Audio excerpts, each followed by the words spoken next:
Hey viewers, George here to do another first impressional talking video on, ta-da! I'm really liking this stand idea. It's starting to catch on all of a sudden.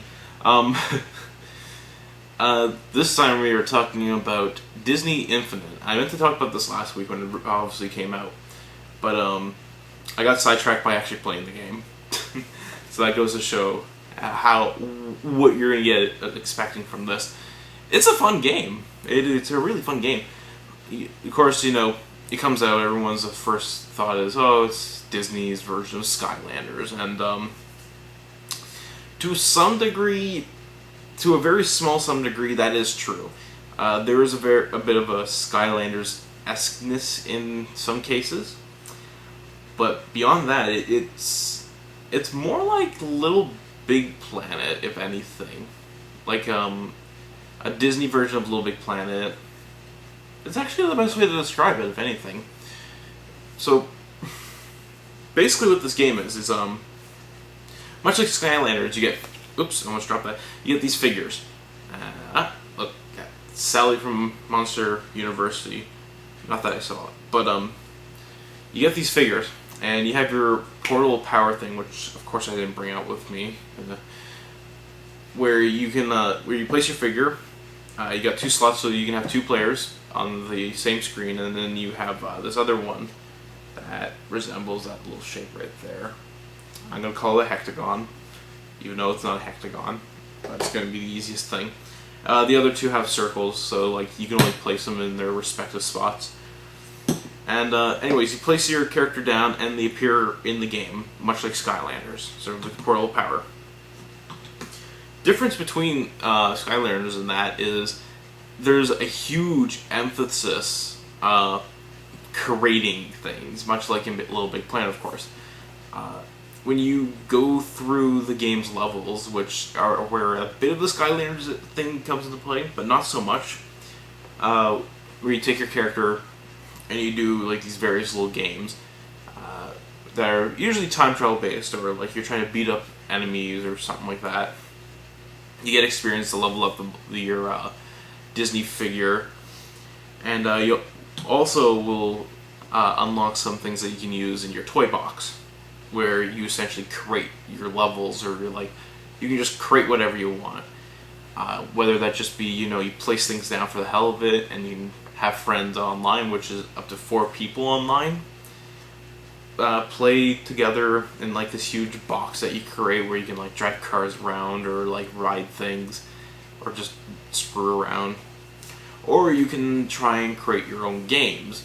Of course, like Little Big Planet, like where you can create your own levels that have their own game mechanics revolving around them. And that's really cool. That's where the game becomes really interesting, and where obviously you want to collect more of these characters and more of these things, because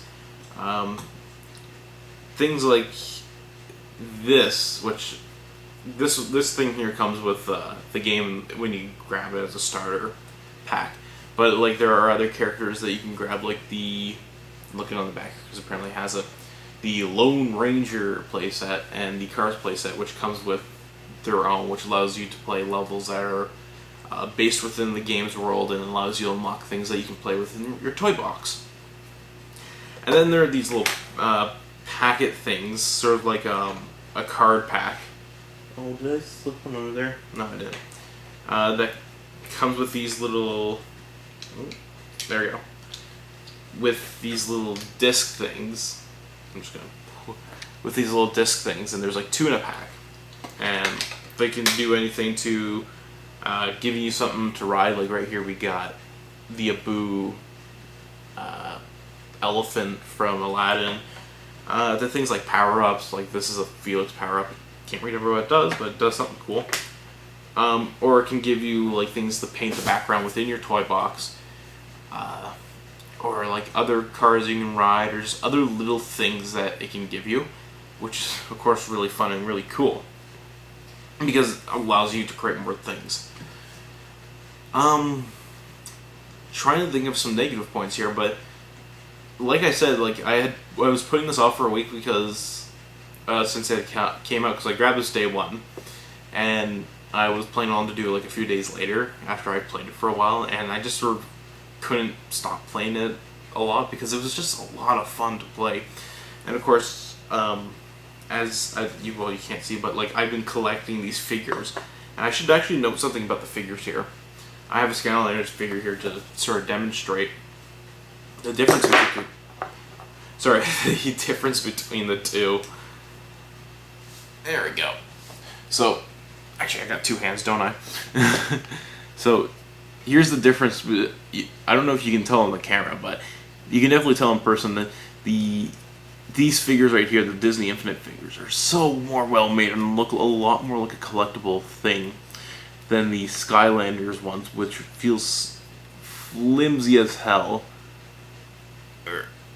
As you can see, where compared to obviously this one, I have a hard time bending it as much in many of the places, and it looks a lot nicer too, doesn't it? Look at that.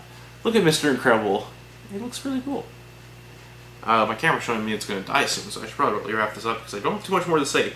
But my only problem is it does cost a bit. It's the $80 range, which of course was what Skylanders was when it first came out with its starter pack. And the starter pack comes with the game, one of these little things, 3 figures, which is Sally, Mr. Incredible, and Jack Sparrow, and of course this thing, which is, even with just the starter set, you can have endless amount of fun with this game.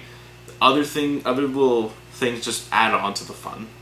So unlike Skylanders, where like you're sort of limited to what you can do with the starter pack for Disney Infinite, you're not limited to that. So that's awesome. It's fun. Last thing I should note before I have to sign off. From what I've heard, and I don't know if this is true or not, but I've heard it on official things, and I can't see if it's written on the back or not.